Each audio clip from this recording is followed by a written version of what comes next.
Vous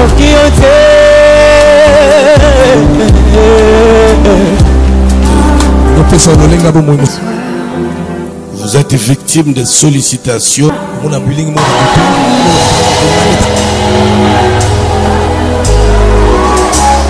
Que les tumeurs disparaissent au nom de Jésus. May the tumors disappear in the name of Jesus. Que ce Siloé soit inscrit dans les livres de souvenirs de Dieu.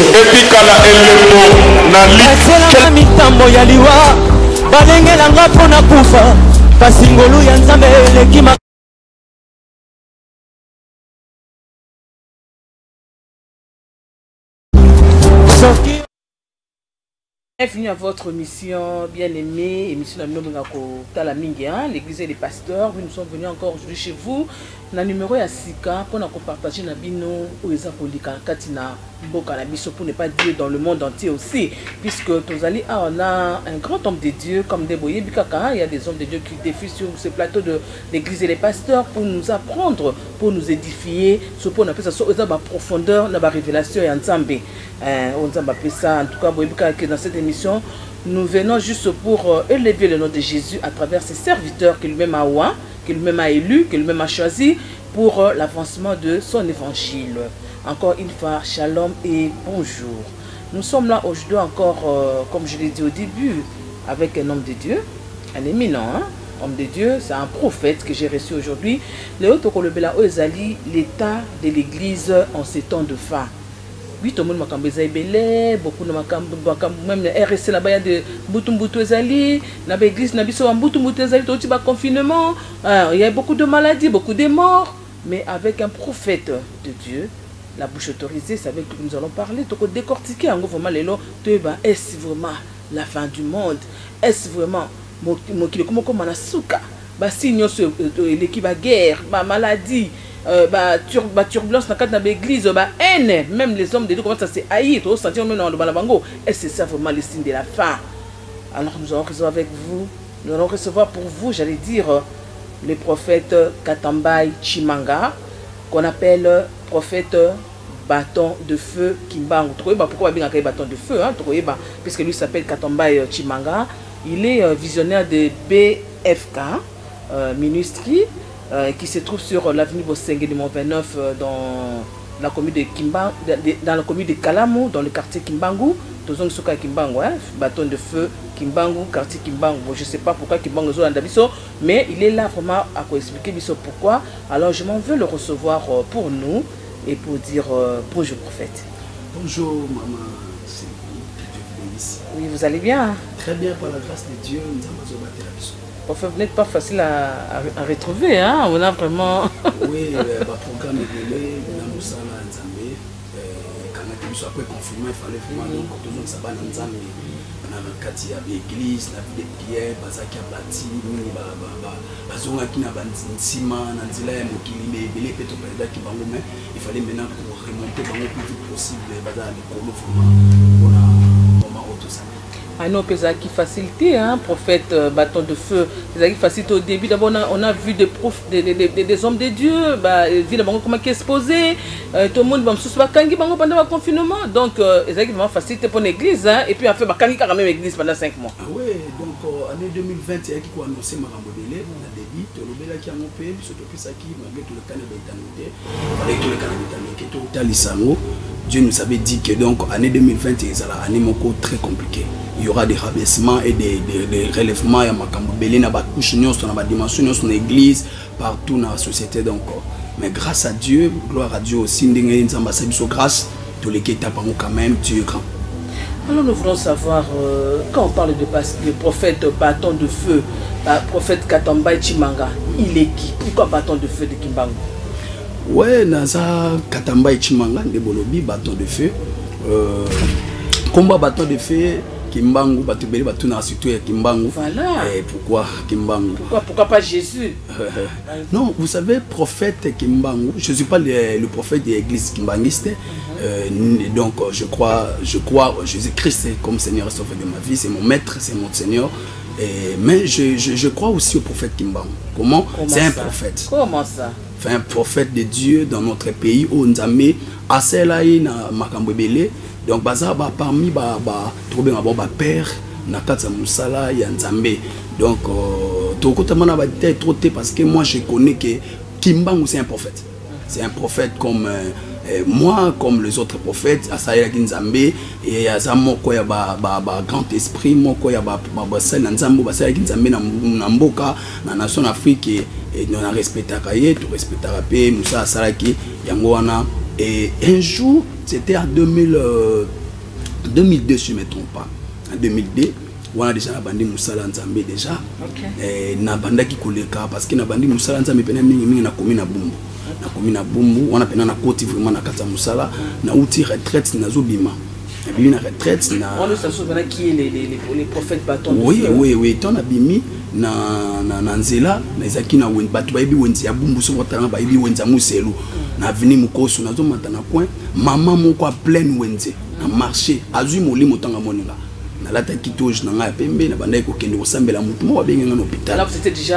J'étais déjà homme de Dieu déjà dans le service, mais on m'appelait au bâton. Dans le nom de Kimbangu et Abaki ko ajutango wana et tango mama na moninga azumolimo na marché azumolimo abandi koloba o Kimbangu azongi ngamo bi na telemaki na bandi utala batu batondi mo boyi kama mabongo sozole ka batu batondaki yoza kimbangu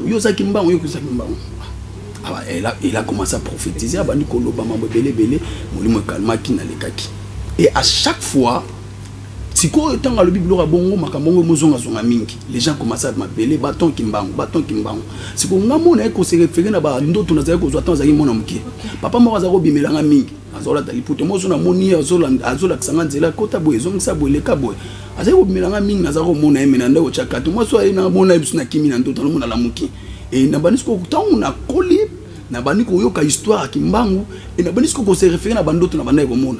Et j'ai vite compris que mutu oya tsai ko bimelanga na ba songe o bandeko la kisanga nzela o mona siminga loboka meminga kote mona mai la kisinga nzela azotalisanga makambu abandeko lobanaka biloko mo misatu mingi na ndoto wana kolinga mbongo mingi te kolinga basi mingi te pesa na komikitisa olandela ngo pe oui alobana ngo trop biloko wana et na ko retango sko yo na ko fere beba na musu na église balota bandoto ba message bandeko ya et façon te exercer comme prophète Kimbangu yango komba prophète Kimbangu etikalaki et komba bateau de fer qui ton ki baptême parce que prophète on zo ke non bamte sauter betape hein oui ba mona ki olati to jinozo likana na Bumbu mama ba diko prophétiser abengo Kimbangu mais to banano o raconta ki non nzambango ndingini est-ce que quand on a bandoto ndo lobaki wana que mamoko bandaki ministère ou bien au ça qui peut raconter mon personnel na Jésus ça qui ndengini raconte oui ngai na bandi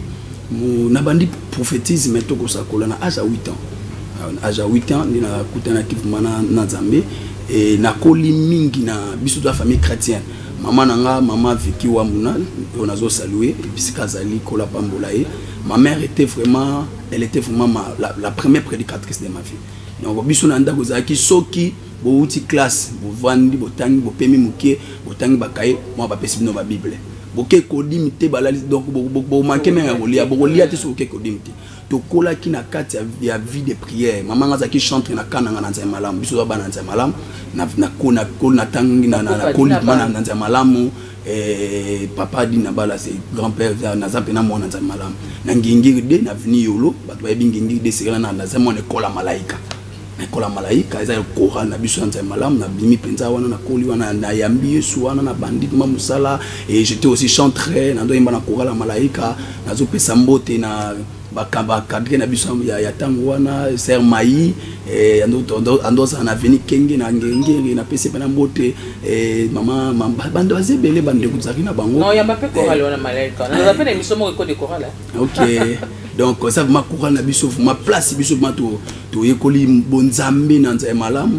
to vandi wana ti après batant mo yebi kaka ba tout ça bana ba parents place ba bino na via au footela ba memi bino bokei place bokende to ki ko bima wana to longwe ngiri to koma na Bumbu tant comme na bumbu nde sikonde moko mo batan na sa gêne mo batan na linga ki bale mingi ba ebinga ba mona ngalo na télé ba ko yeba na beta ki bale mingi na terrain ya bondo na terrain bondo wana na chaba so ça je te joueur là ça ka bumbu oui donc on a dit qu'on a tout fréquenté mo mabale mo église mo bazolanda mo ko yi to fanda to comprendre makambo to vandi si penza nde tant to yo kota wana na yo rencontré ce le prophète Timothée Flamme.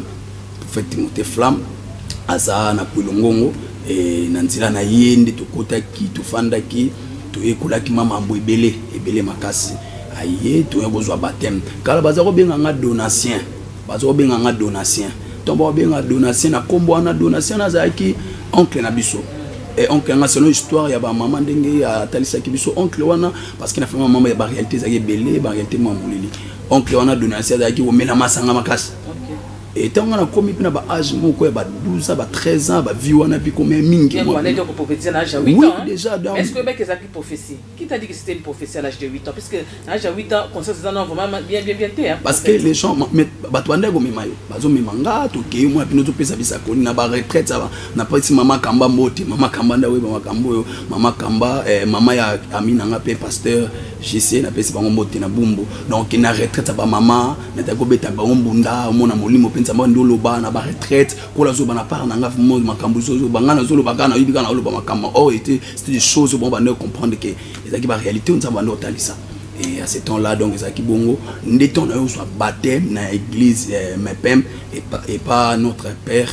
Jérémie Yanfou na nzela prophète Timothée Flamme aza kulongongo nde ali ba pesinga ko komba baptême bâton de feu confirmant aussi et bâton de feu de nzamba sa grâce de évoluer wana vraiment makasi beaucoup des années de lelo par la grâce de Dieu je suis vraiment au pied du big prophète Emmanuel Mouleka mon père spirituel.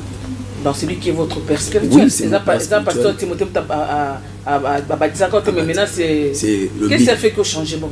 Bon non ezaki changement te ba tonto momusala nzambe bandaki na makasi na mepem na pamboli nzambe vraiment na ba ndeko nyonso tozaki na bango wana ba maître nyonso tozaki na bango wana papa Faustin azali papa Timothée Kilu akufa prophète Flamme de sikoye ayaki kozwa nzela akeba Kongo tango akeba Kongo biso zaki wana totikali pasteur Jérémie azaki wana Jérémie Yanfou donc oye pas zaki mais s'occuper mingi na musala parce que azaki maître cuisinier. Donc quand tu as mis un prophète Timothée ce qu'on a vu penzela yo mo ba pasteur ba zo ifo esika moko ya kinaiba Kongo biso tikali wana tozo ifo ka malembe tema to ba jeune ko kamba pe église pour en ezakité église ko kita mambo belé ti église ko moko ba ngana singinzela na si papa na bi na moni na évoluer ata quelque part na papa utite mazo ko linganga minga bisinga bi prophète en tout cas c'est là non qui na vanda qui na yokaki na yebaka na bane wana na pesaka prophétie mon église wazi ko ba yiko confirmer biso vraiment na 2002 na yo pesa prophétie wana na kati église ya pesi prophétie mon na kati église na ba collaborateur à père donc pesa ki matata na esi bango papa nzamba talisinga ki pasteur kinganda ozana biso te nzamba talisi boye mo belé donc pasteur on a quatre réunions on a ton appel message on a beza trouble baluka kutundo makelele mwana zo sakana tabi mais il y a petit message à Nzambe bino botumbo kinde to tala soki za message à solo so za prophète ya Nzambe to mona ko parce un prophète reconnu par l'accomplissement de la prophétie hein oui ndé koleka et ça là qui même pas 2 semaines le pasteur a quitté l'église brutalement, même pas partenaire, même pas tout, donc ils ont prétendu à quitter l'église textuellement quand ils sont lobaki. Ndenge nzamba lobaki na mononanga et na yebaka dimanche en pasteur Jérémie Yanfou Alexandre Liboso n'esquazu ma fout abandi ko déclarer azolo bana ko lela. C'est lui qui vous a confirmé vraiment prophète. Donc il avait dit et je suis vraiment reconnaissant à l'obi madame moi na oyo azamo sakoli. Ako sakola li kabone banda kala mais lelo boyo kamambo sala mambo belé alobaki maloba dimanche ngo mes amis étaient là présents et ndina hôtel mawana parce que c'est toi bino ba prophète bozalaka so monika ka moli mwana ya prophétie la muki katina yo rébellion contre ka obimo que ça no église église na yo yena ngene ba vraiment est-ce que vous avez vraiment établi un prophète na kat l'église? Ah oui donc après wana nzela ndio kende mulai eza moi temps après wana tu vanda ki tout ça là qui nzambe mingi. Donc le pasteur Jérémie n'était pas vraiment na tomios anabiso mingi. On était avec le prophète Timothée au Azana Congo. Donc il est tellement na Congo central tellement papa Jérémie en fois qui mutamusala mingi à mettre cuisiner ti le sa musa na ye asana baba ndaka ba konzebele on peut pas citer les noms ici. Donc tout ça comme ça mingi na ye. Et moi j'aimais trop étudier. J'aime trop la connaissance biblique. Donc on a grâce na moyen ya prophète Michel Bomene na PCP Mbote Kazali ndi na ko rencontrer big prophète na école du sacerdoce. Donc ndi na ko rencontrer big prophète na école du sacerdoce, c'est lui vraiment. Donc on est dans ntela ya papa be big. Donc je fais au moins avec le big prophète ndi na totaliser au moins 15 ans. Vous êtes ensemble jusqu'à présent. Oui, ensemble. Donc on a zanaye, tout ça, donc wana, tout ça parmi donc l'école de sacerdoce, des siko, des prophétismes, naïe koko, les sabon zambi, naïe koye kola, makaman zambi na ba conseil, na ba enseignement, auto so kuna parce que l'école de sacerdoce c'est ça école et ça peut une université. Donc université de théologie pratique. Oyo papa zanango ba popé ça ba ouvrage nango mikolo oya. Donc on est tous en makola bi prophète, c'est lui mon mentor, c'est lui aussi mon père spirituel. Oui, merci beaucoup prophète bâton de feu qui parcourt na yo hein, parcours vraiment au ça dit que mon beaucoup fan na kati na parcours wana. Mais na yeba quand on parle d'un prophète comme j'ai dit, on va un message. Oui. Là yo zo qui ba établir que prophète message ni yo zo qui vraiment on va appeler ça que message ni yo zo qui pour na coédifier ou bien pour na codifier le peuple de Dieu, je veux dire comme ça. Oui, donc à ce temps-là, tant que je suis na ko sengantela papa na sawi papa boyaki et na sela kiti tango ko kaki batanwana et église comme na mbutu mambo bile kotaki kande to mona lelo ba salanza misuba ko kininga na tikalaki. Et j'ai demandé aussi na sengantela ndi na yo katsa papa permettait ngamba na difficulté na yo kende na bandisco ministère na banda ko na 2009. En 2009, non 2008, avant le ministère, avant la bande ministère, il y a une intercession dans notre Sambela Kaka. Et j'aime aussi la prière, madame Natami Bamontagne. Ok, pendant la montagne, j'avais croisé les dieux dans la montagne. C'est wana bazo côté la batu non tina bazamba na la ki pena 15 jours na mata 15 jours une tendance ko bondela na saka wana. Na bon abdi bobondi la nzambe ko prier mi ko prier na butu ngo wana na yeba butu ngo zaka butu moko batu bazaki parce que tendance ngona batu ba côté belé ba prophète mais ce que ba prophète so ba côté na moyi ba côté na mona na moyi ba osakola batu bazo sambela mais na butu mo batu ba balali mais tom so to koma ki wana ngana komi ah ngana yego bondi ya me batu bazate bo balali buna kase ndina nga moko na bandi ko yemba mais au mona pina moi pa place batu balali lali les gens étaient beaucoup. Parce que j'aime aussi chanter, je te chante.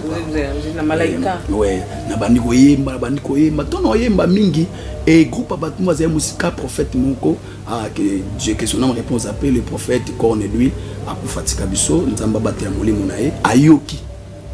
Abi, ah, Moussa Nzamba Nazo Yemba, Moussa Nzamba So.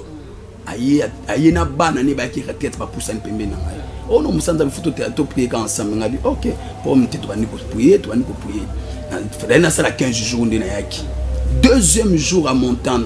Na yeba jour ngombule bete. Ngota on a tontozo ya lelo ebiki lelo na ville ya Zambule beti. Na pamboli Nzambe sina mbule asina gloire na. Donc ce jour-là, mbule beta ko banda 9h 22h. Bisous na montagne et puis mbula ngo ebeta bambula mo ya calme et doux comme ça. Donc toujours pour la to sambela et tu ko rencontrer papa moko na yebi bat musu ba comprendre ngote apana za kiliboma. On était avec le prophète. To terminaye papa ba niko sakola biso mbaye na. Abani ko ben abenga bâton de feu. Abenga bâton de feu. Na eta liboma. Ngate ma da imu bona da pe to ma mo quasiment trop. Ah, prophète, oh, ce monde est bon, Christ a bagay la bateau, bimela bateau, soni, comme tango toni.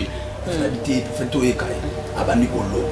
Maloba oyo papa oyo zaro bimela na butu, mbango, aloba na nga na bindoto, yango papa na ipsi. Abi kolinga basite. Kolinga mbongo minte pe ozalo lendo te. Ba obengo bateau de fou sela nga makasi. Na botombola yo no sama bebeli na nzela na yo. Abani kolo bapesa aloba makambo ebele vraiment ta koloba ngoni ezate Et comme l'habitude, quoi, tout ça, bah, cinéma pas big prophète. Donc tu ne peux pas raconter un homme de Dieu bien prophète. Bon, c'est pour les gars. C'est ça. C'est beaucoup qu'on a approché dans le saut. Donc c'est les offrandes. Nous avons offrandes à la Bible, nous avons fait ça. Nous avons fait ça. Bon. Tout ce qui est vendu. Moi, j'ai douté toujours.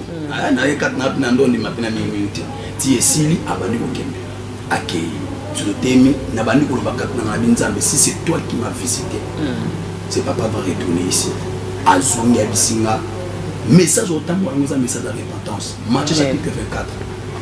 Quand on m'a cassé comment, alors il peut bon accueil. Nabandi discours kolela. Nabandi kolela fukami, tant accueil. Nabakoli ravin wana ya kata monta ba ebe tendance bien ba côté na sima kuna côté bozo kende compter à Saint-Pépé. Tolanda ye boye na ba ravin wana mama ça qui pas même 5 minutes mutazate. Toluka na mabulu wana na prophète toluka mutazate ti prophète Bisinga zonga on a rencontré Dieu. Tu vas nous prier. Na Nzambe na ina mona ba signe.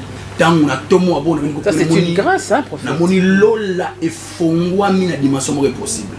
Et c'est Dieu, c'est moi qui est l'Éternel. Je t'ai visité, marche avec ça. Il m'a donné Matthieu chapitre 24. Et Nathan Yango, j'avais compris pourquoi Dieu m'avait vraiment donné ça. Et il a comprendre que le message n'a et ça vraiment, et dans Matthieu 24, on a moi résumé, qui était le bel vraiment ni na katia. Oui, on peut lire ça. Matthieu chapitre 24, verset 1er, toujours qui t'a place mon lit comme début pour comme Jésus s'en alla au sortir du temple, ses disciples s'approchèrent pour lui faire remarque les constructions. Mais il leur dit, voyez tout cela, je vous le dis en vérité, il ne restera pas ici pierre sur pierre qui ne sera renversé. Il s'assit à la montagne des Oliviers et les disciples vinrent en particulier pour lui faire cette question. Dis-nous, quand cela arrivera-t-il et quel sera le signe de ton événement et de la fin du monde? Jésus leur répondit, prenez garde que personne ne vous séduise, car plusieurs viendront sous mon nom, disant, c'est moi qui suis le Christ, et ils séduiront beaucoup de gens. Vous avez entendu parler de guerre et des bruits de guerre? Gardez-vous d'être troublés, car il faut que ces choses arrivent, mais ce ne sera pas encore la fin. Une nation s'élèvera contre une nation et un royaume contre un royaume. Il y aura en divers lieux des famines et des tremblements de terre. Tout cela sera que le commencement de la douleur. Alors on vous livrera au tourment, on vous fera mourir et on vous haïra de toutes les nations à cause de mon nom. Alors aussi plusieurs succomberont et ils se trahiront, se haïront les uns et les autres. Plusieurs faux prophètes s'élèveront et ils séduiront beaucoup de gens. Et parce que l'iniquité sera crie, la charité de plus grandes personnes se refroidira. Verset 13. Mais celui qui persévérera jusqu'à la fin sera sauvé. C'est vraiment le message, et ça vraiment, mais en parcourant ce message, tout le monde qui bloque, c'est commis. Oui. En tout cas, tout le monde c'est commis. Oui. Bah, tremblement de terre, toyo qui a un dessin, toyo qui va tremblement de terre, toyo qui va maladie, toyo qui va bloquer, nous sautant la carte, c'est commis. Et c'est vraiment ça, vraiment la fin du monde. J'ai dit qu'au début, on allait parler de l'état de l'église en l'état de l'église en ces temps de fin. Oui. Est-ce que ça comme la fin du monde était bana nzambe faut baza la verti maman na moment otoza oyebi ke bana nzambe belé baza distrait pe basale belé parce que tout ce qui était dit il faut que l'accomplissement de la parole soit là toujours landa makomi makamnyo so bozo monana oyezo monana na misu Olandi makomi nzambe andi lobi na Matthieu chapitre 24. Ngala bana ko bisa bana oto bana ko sala ba parce que tout ça qui va zoom na ba na maman ba confinement oyo na ba internet ming tout qui ba tout ça qui bango botal la Covid-19. Mais après Covid ni ne koma. Inasima aba makambo belé ya. David na qui n'a même parlé il y aura des enfants qui vont mourir. Donc makambo ça est belé na kati oyo eyi na sima Covid. Donc, réalité, il faut interpeller l'église. Donc, Bible lobby, mais bon, ça la prépare. Moi, je vais dire à quelqu'un que celui qui a l'esprit de Dieu en lui, l'esprit de Dieu doit lui former que nous sommes dans les temps. Parce que l'esprit est allé sonder la profondeur de l'éternel. Esprit, fais-toi attention. Et dans l'Apocalypse, c'est ici la sagesse et la connaissance. Il y a quoi interpréter marque de la bête. Il y a quoi y temps. Donc sagesse au bas de l'intelligence et ça ça bon Nzambe le paraclet va bien Saint-Esprit à quoi enseigner biso. Na quatre que tango toza, ça tant qu'on se préparer. Donc il y a un moni tout le monde ko haïr. Nous t'aimons ma bé. Oui, le lot dos autres la plupart ça la Nzambe tout ba tout samba ndi ba tout ma bé mingo. Que Zaka Batouté, prophète, là on doit connaître le moment, le temps, on doit interpréter ce temps, oui. La fin. Mais aux autres, plus banane, car biso bandini, binoté. Donc, il faut d'abord l'église de Dieu, le peuple, au dessus de Kamba. Et biso ba pasteur peut-on a pas. Oui, ma comment ça me dit bino ba docteur à loi. Biso ko to la chercher ma casse pour le peuple. Ya mo biso ba docteur à loi to bungisi mibeko. Biso mo to yebi mibeko to tangisa ka mibeko. To bungisi mibeko. Ya mo ni soda soba ko na mbeba mbano ya soda za ka ma casse parce que ya yebi mibeko. Ya mo ni lelo ba na Nzambe faut pas comprendre. Et même ba ça la Nzambe. Oui, lelo église et continue la réalité. Tout ça je bénis le Seigneur parce que le prophétisme ne ment pas. Je bénis le Seigneur parce que la parole ne ment jamais. Lilobanzam bezo kokisama, ba tremblement de terre, ba maladie koya, ba famine, nzala passe kokota. Plusieurs se succomberont. L'amour de plus quand personne se refroidira. Bolingo aussi na kata l'église maman. Moi j'ai plus de 20 ans quelques donc na ministère au nazo sel nzambe banda na komi. Les qui kalaso côté ya net le dimanche au côté ya quelque part qu'il se sili. Bon mais mon à moi bureau. Tu vois nanda kwa pasteur bovandi, bo cette cocktail ensemble la moninga. Bokaboli ma coca. Comment banga poisson pe hein? Oui, comment banga poisson. Et tigali et loko père spirituel dans lobaka. Le bi prophète Emmanuel Lumbule comme mon père que je salue. Je le salue aussi, je l'aime beaucoup hein. Oui, c'est mon père vraiment. Alobaka na biso loko alobaka. Et loko kaka sa thématically muki à côté saraka. Tu boyo ka ke ba longo li même scène avec l'église. Donc ba ko mo banga on met la même scène. Donc ce qui déjà loko ce côté bon ali force église ici. Mais zapona bino tozolo bango siko tozana kati ya Kinshasa. Prophète bâton de feu, vous n'ignorez pas que église et Kabwani, RC Kabwani, tout le belango, RC Kabwani, déjà ça bino bakambi. Non ba bino bakambi c'est né de bozo welango. Biso na bisoka ba fidèle tozo subir kaka. Bible dit dans Hébreux 13, 17 que nous les fidèles, nous devons obéir à nos conducteurs et avoir de la déférence envers vous, puisque c'est vous qui veillez sur nos âmes. Mais bino mon diable bunda entre bino. Tout le belango, tout le ça à l'écran, il y a elle, Sonika Futa, il y a elle, Dodo Kamba. Église Koeza Wapi. C'est pas mal ici de la fin. Au moni tango yo bon ba on a basa batata na biso et papa Soni Kafuta c'est parmi les grands prédicateurs que j'aime beaucoup na Katia ville au dessus de Kutana Moussa Nzambe et papa évêque Kenza donc basa vraiment ba père ngane tingana na conseil ba père. Pourquoi? Vous êtes un prophète. Oui, conseil. Vous avez un message. Est-ce que votre bongo baza papa abunga comme on n'a pas son papa nanzela un papa nanga.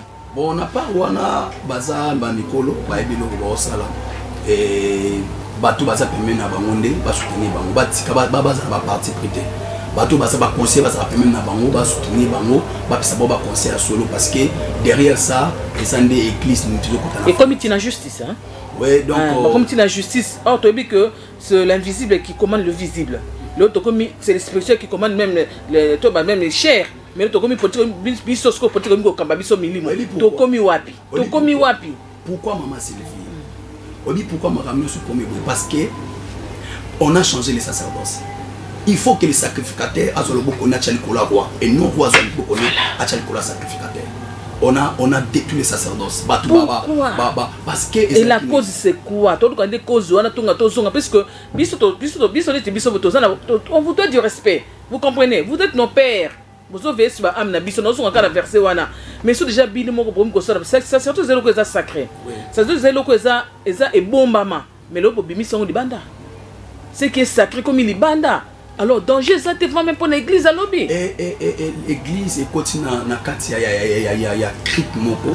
Donc église est penchée tout le monde qui ne yango faut ba prophète ba télé. Il faut toi solo ba télé ma baloba netto quoi ba biso génération toujours ya. Et je crois que sur le temps d'Apocalypse chapitre 2 place babandi pour comment église à Tchati. Oui. Au moment na bazolo bela église à Tchati bezolo ba na yebi à œuvre na yo et ça qui est tellement grand mais ce que j'ai contre toi c'est quoi tu sais que tu as laissé la femme Jézabel qui se disent prophétesses, enseigner dans l'église et séduire mes serviteurs. Ah, donc, le message à Jézabel est yété pour les fidèles, et yé pour les sales. Les hommes loin, mis à part pour l'œuvre de Dieu. Ah, mais ma bango na impudicité na yé. Donc, au moment où l'élo, et doctrine à Jézabel les années, doctrine à Jézabel, et ça doctrine oyo, il y a Bundumba d'abord, impudicité ça Bundumba, donc, et puis impudicité ça le roi idolâtrie, Banzambe Belé, donc Induma Molimo, donc Induma Molimo, Bazo Sangsa, pas côté si va 5-6 000 il y a un des mémis, Makambo Zomona. Les gens veulent, bah c'est la Makambo Moko, o eza extrême, eza to, eza le colosso dening or, bah foué, bah bomi sacerdoce. Biso on école du sacerdoce. Non, notre Père dit quoi? Les sacerdoces commencent dans le kiff de la sanctification. Est-ce que les hommes de Dieu sont encore saints? Ça aussi le problème, hein? Est-ce que la sanctification est ça quand homme dans Zambé? Est-ce que c'est le moment que les hommes là ça mais ça nous n'emploie ça? Puisque tu m'as beau tambour pe na bobangi était à tika on peut bima. Je sais pas. Vous êtes nos pères, hein? Non, tu comprends pas si nous sommes à la motema. Je disais quoi? Les sacerdoces commencent dans l'équipe de rang, la sanctification, la purification et le respect des choses sacrées. Donc c'est-à-dire tu ne profaneras pas ton temple et tu ne trahiras pas ton sacerdoce. Il y a beaucoup comme si prêcheur place à politique. Et donc qui réservé pour les Lobanzambe aux sacrés. Moi j'ai toujours vu à mon église comment est-ce que mon pasteur sanctifie les temples. Dans mon rango c'est sacré. Peut-être quand j'ai des problèmes dans l'église comme ça et je vois la main de Dieu agir. Ça veut dire que mon pasteur prie pour moi dans mon rango. Mais comment est-ce que les lots prêcheurs wana oh nous sommes dans droit à un côté. Et comme le maman politique, la haine, n'a mensonge comme la katia. C'est maintenant le temps du sacerdoce. Il faut que les sacerdoces entrent. Et on n'a pas moulu père nanga. Les attentes sur la sacerdoce. Et puis, tu dois comprendre les sacerdoces. Quand on parle des sacerdoces, c'est pas. Tu vas jouer sacerdoce onéré, même sacerdoce à fausseté. Attention. Le sacerdoce, il y a plusieurs sacerdoces. Le Kabbal existe, les sacerdoces ésotériques existent, les sacerdoces noirs existent. Mais dans notre sacerdoce, c'est maintenant le temps. Tu vas pas ça et le Rozaki à Bangoté. Aujourd'hui, le message est là, il y a un porté. On me le message est là. Il y a un moni nion sur le commis. Tu vas comprendre la réalité maintenant qu'il faut. C'est le temps du sacerdoce. Il faut sacerdoce s'imposer. Maintenant, ritu maya makamu ndenge zo kende. Culte cérémonie ndenge salamaka. Makamu union son ndenge le kaka. Au moins, dans sacerdoce, nous avons déjà sanctification. Comment un homme de Dieu, la génération d'Abisso Bazola Nangebele, comment un homme de Dieu a ôté à lobby net le dimanche, samedi à 22h, 23h dans la boîte de nuit. Dans la boîte de nuit, voilà. Et voyez. Et puis, bomba malisouté, hein. Bomba makalisou souté. C'est sacerdoce, c'est les bandas. Il y a un Matthieu 24 à lobby. À lobby, plusieurs viendront faux prophètes. Faut makambo et koma. Maintenant, quittez-vous les enfants de Dieu. Quittez-vous peuple de Dieu. Yako zala maintenant. Conduit par l'esprit, votre sentiment. La Bible dit l'esprit. Fanatisme aussi. L'esprit rendant témoignage que nous sommes réellement des enfants de Dieu vrais et des serviteurs de Dieu. Maintenant, il faut la conduire, il faut attester mon limo. Le lot évangile à Jézabel les années. Moutunion so oyo ayende funakeba. Jézabel a mené l'évangile moko awa. Grand prédicateur, grand pasteur, il faut dans la jet privé. Vous avez dit que vous pouvez le soumettre. Sécurité. Il faut protocole. Donc, ce n'est pas mauvais avoir des jets privés, avoir organisation, c'est pas mauvais. Mais cela ne fait pas un homme de Dieu. Et la purification de ton âme qualifiera la force et la dimension de ton esprit. Ah bon? Donc, oui, ceux qui aiment les âmes à la montée, ceux qui ont la bien, il faut yebasiko, mutu azana ba gloire.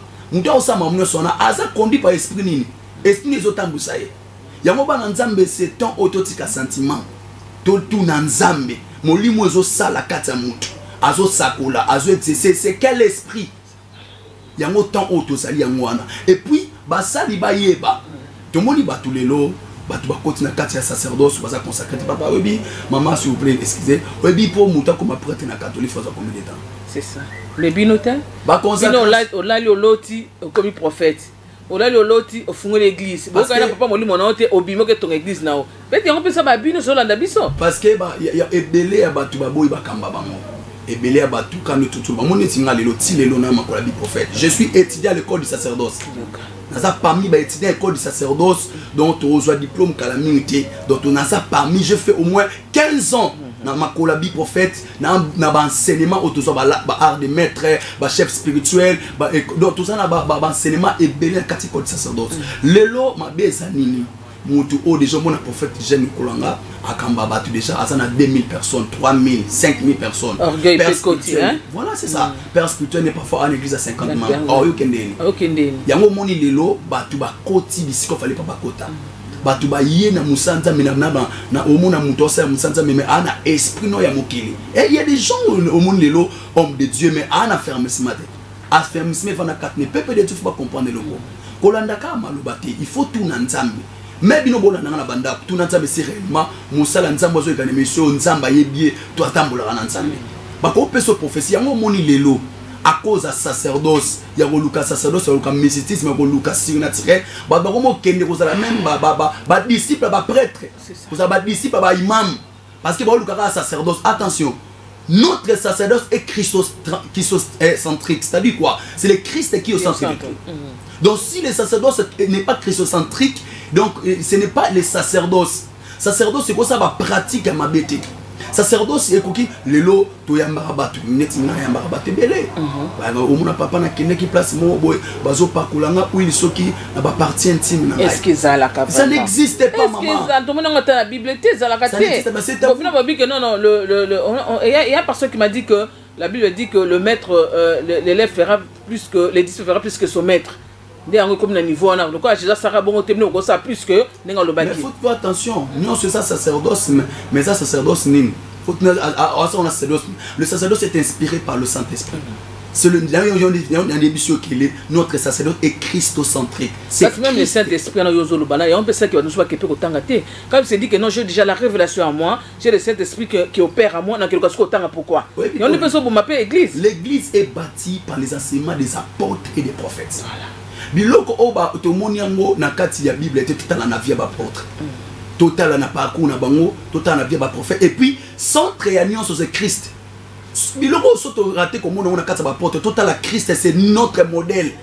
Christ c'est notre voie, Christ c'est notre lumière. Celui Christ a ça qui a monté pourquoi au salango. C'est beau ça plus que le maître. Mais attention, faut savoir. Il y a un moment lelo que ça plus que de maître ba koti ba comme ba disciple ba sango accompagné de pasteur qui no coacher pas prêtre non pasteur ba qui na coacher et pas imam to ba prêtre en to bango ba occultiste faut to belo quand to bango ba ça occultiste mais là beaucoup mi ko zonga na sema ko ba prêtre ndenge nini mais comment ça peut faire étranger dans quatre évangile non mais quand pasteur parle déjà comme ça faut vous connaissez la suite donc Moussa Nzambe déjà qui kolake donc comme disciple il y a ba prêtre comme disciple il y a ba imam. Est-ce que vous ne savez pas que c'est vraiment le temps que l'homme de Dieu doit se repentir? Tu as dit que votre supérieur, on ne peut pas vous le demander, mais Bissopé Bato Kamba, comment ça Bissopé passe? Est-ce que ce n'est pas le temps que l'homme de Dieu se repent? Beaucoup de gens qui va délivrance awa. Vous m'avez parlé de surnaturel. Tout le monde va délivrance monsieur Zaki awa. Mbisi ezobima na likola mutu. Mbisi wana ko va ndeni pas na likola mutu. Heureusement que ça m'a quand mon peu dans les gens compris bungi pe hein. Oh ba surnaturel mususu mbongo mutaza na mbongo te au fungola saki non moi j'ai vu ça à la télé un pasteur qui a fait ça une sœur Alexis Boson Estrade a sabi fungola saki na yo mbongo bimi la sœur akangi azata na mbongo te o nia bimi na saki ya mutu maki finalement et on est surnaturel ngwana est-ce que vous côté on dit exactement ko boma église bloko wana oui bi maman Dieu est surnaturel parce que il est Dieu et Dieu aussi a cotisé sur la surnaturel mais surnaturel a bonzambe et vous avez un spectacle Nzamba sara sinatire pour nous modifier bana nzambe. Sinatire ego comme ça ego à la place ya mutasa commerce na été. Sinatire ndenge zana ego za la occasion muto akoma vedette te. To mona batu kwa ba Eli, to mona batu kwa ba sali nzambe minene na Bible ba Élysée. Ba sala ba grand surnaturel parfois les mususu na ba siècle le mususu pambe ça amité. Mais batika on sala jamais ba comme ba vedette. Et bien ça se répéter péter, ça ka bambala moko. Dieu est souverain. Nande na programme boye to kwa no super bana nzambe le 17 ya mois on a le 18 na prophète Néhémie Sikate dans les prophètes des nations et parmi aussi de mes pères na mon père spirituel le prophète Emmanuel Mouleka le 17 octobre ouais qui n'affiche en côté parce et ba fils dans les réseaux sociaux na si ba côté la bino même ba sport koleka même on a chaîne la bino et koleka ma bo monango je crois donc même avant ba makambo là oui quand on parle de surnaturel batu bani ba kotsa mysticisme na kati ango selo wana mote biso do sa croisade omona muto benga batu boya bakoka bakotelema na mona musa le kazoloba na petit ba pasteur ba prophète a Congo d'Ivoire donc on peut ça ba maïsé te on peut ça ba pasteur en a sens té donc ba ta bongo de temps mona bango faut illustrer o ya sali tu te donnes le devoir à quoi au maï komi maï na bongo li maï ko magie bien aimé dans les scènes on ne peut pas blaguer avec cette œuvre est-ce que ba tu bazoye ba ke musalo to koti nango et na ba tu ba banda pour na ba banda ba kufa même pour na musalo nous sommes batikala ben firme je pense à beaucoup des hommes de Dieu aujourd'hui on ne peut pas blaguer avec cette œuvre et ça musala ya musala ko tu a l'état sur sakane batio na boloko bo musala o ya mutu abenga biso mokona konasi oh il y a eu mort d'homme il y a mutu monga abungisa monani molimo na epoke yo nanga to bika lelo bo sakana ngo ba patriarche na biso mama webi ba sala nzambe ya minene ba tata na biso tolani na musala ena bat musulu batikala ba infime pour musanza bat mususu ba boma bango na basi na bona bana bango po nzambe écoute na ba pays mususu on ne peut pas blaguer avec ça yango moni biso na génération na biso nzamba otelemi sa génération moko oyo bible lobi à vous autres les tchatir on a pesibino fardo mususu te seulement ya ko garder message na ngati kino na suka et ndé ba ko garder yango ba ko sala makambo Jezabel o sala te parce que ça na bato ba yebi profondeur à diable to vanda za bato musu ba yebi mo profondeur à Satan ba yebi misa ba o sala mais biso ba o wana alors ko pesa biso autorité sur les nations ko za apprécier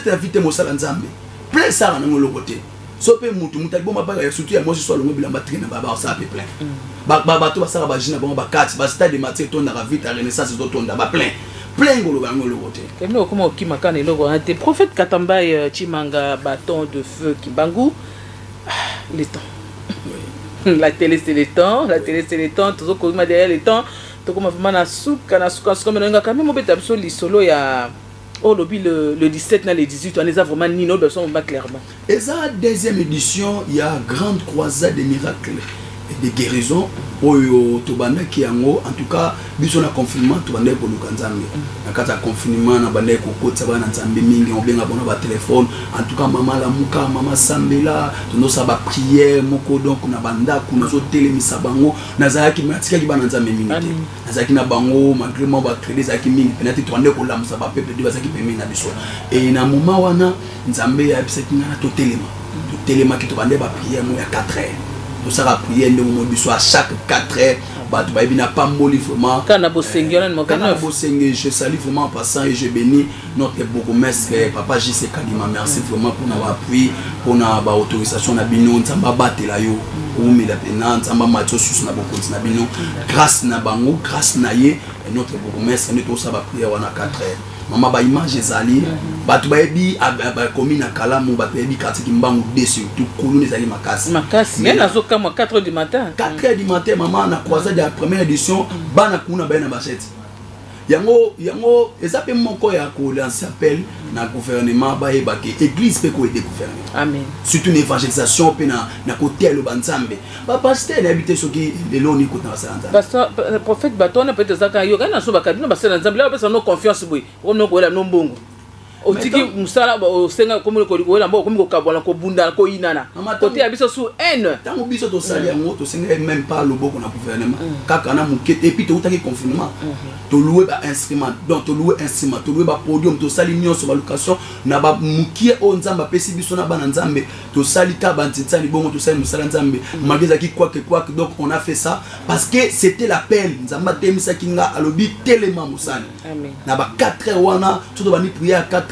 peuple de Dieu bazoya ebele makas toujours respecter ba distanciation toujours pesa mo ba cache ne bazo comme beaucoup toujours ala wana toujours bondela to bondela kititi ndeto nzamba osabiso grâce to ba fongoli wana sikoyo allez to ke sikoyo to ko cha to sanga to sengi autorisation na l'état mon conseil monsieur la commune JC Kadima pesi biso autorisation to cha podium à l'automaticien ezaki matata kimbangu moto peli yango ka prophète bateau de feu na kimbangu donc kimbangu terre de kimbangu donc nzamba kiti na kimbangu na ça c'est prophétique hein oui la terre de kimbangu nzambe nzamba bisa ngo banda kala nzamba bisa kinga et puis tant to bani musala ko lepsinga na peso terre wana donc nazo annoncer bana kimbangu nyonso et moto peli déjà na kimbangu donc ba monaki après bezali ba monaki le boko nzambe de salamaki mais ça facilité to pesi bana na mbongo te to tei bango Yesu nazo bela na micro moi tout nyonso ya yebi kindoki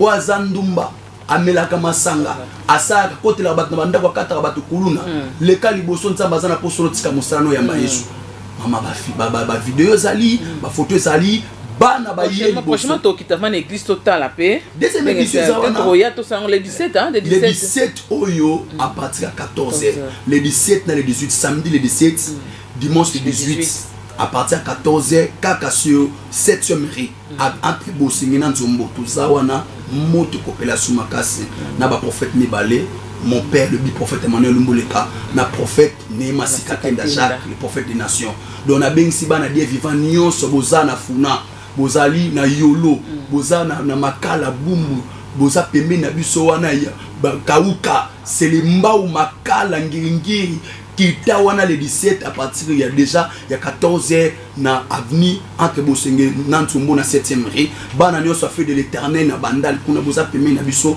bokita wana mama moto kopela na esaki bana nzambe to memi évangile o ya uzongi sabat na makolo na Yesu bato fu bazonga makolo na Yesu babanga nzambe batamba ko banga nzambe ozomona ngana na bana kuna oyo tozui parce que terre na peto calamité terre kimba to calamité donc les gens bano omoni azako mela masanga makasi na quartier ba yebi atiko mela masanga mo hôtel musala nzambe ko kunga na bar yango moni évangile oyo génération sobeni mokili nzamba yebisinga ta ke prophète ils na génération monta masopi mafuta o ba kotambo na verge de fer ba kotambo na loba nzamba sur prophétie sur la prophétie ko na Facebook amuto oju kombo ya mutu na adresse na surtout ba date de naissance ba anniversaire na bino et commis problème ba ba bimino ba ganki autour de mon sa prophétie à spectacle. Prophétie c'est la place à spectacle. Prophète bâton de feu Kimbangu. Professeur bien on est ma famille peut belé hein.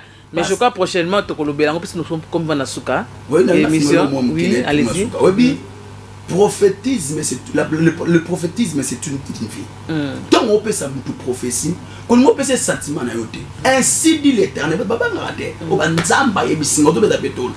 Et ça vie ya mutu okote ya moni batu lelo professeur donc muta ebiso apeso kombo ya famille na bino apeso numéro téléphone na yo apeso adresse vendre après et c'est ce qu'on est ya mona professeur pour blaguer avec les choses nzamba pas ça biso va coordonner notre commune Asuka vraiment en tout cas batu ba biso siège na minute tous en na Bosenge numéro 29 so comme na avenue Bosenge na numéro 29 na 7e rue kaka wana na quartier Kimbangu na commune Kalamu okuta biso bureau zawana baso yamba yo otuni chaque jour hein? Chaque jour je reçois chaque jour de 8h à 14h chaque jour na yambaka okobenga biso sur WhatsApp na 081 99 71 566 081 99 71 566 okobenga biso pe na RTL 099 078 0302 099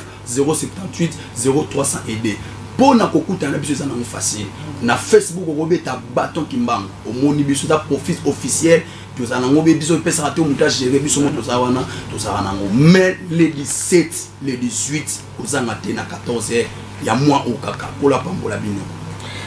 Merci beaucoup, prophète bâton de feu Kimbangu. En tout cas, merci pour votre disponibilité, pour la profondeur, surtout pour ma révélation autour à travers vous. Mais je crois que Zamba les sauter. Pour approfondir sur ma camboyance pour édifier l'église corps de Christ. En tout cas, merci et puis honorable vraiment pour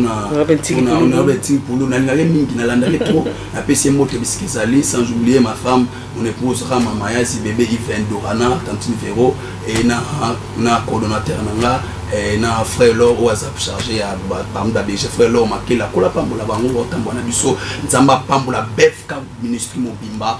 Donc, staff nyonso bana basé belé kola pambola bino na pamboli mutu nyonso. Merci beaucoup, bien-aimé. Merci beaucoup pour comme Nasuka Vomaya, émission de l'église et les pasteurs.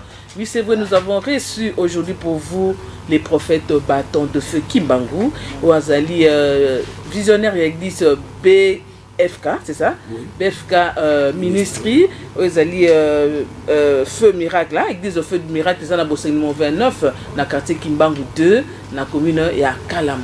Et avec nous, on a parlé sur l'état de l'église en ces temps de fin. Donc, prochainement, en tout cas, on a émission de Sika, Boutika Malamu, le Boko Nazambeza, toujours de Konabino. Au revoir.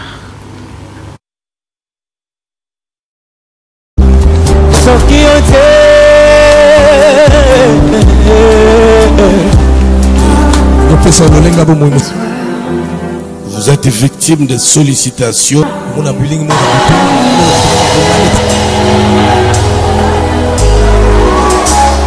les tumeurs disparaissent au nom de Jésus. May the tumors disappear in the name of Jesus. Que ce Siloé soit inscrit dans les livres de souvenirs de Dieu.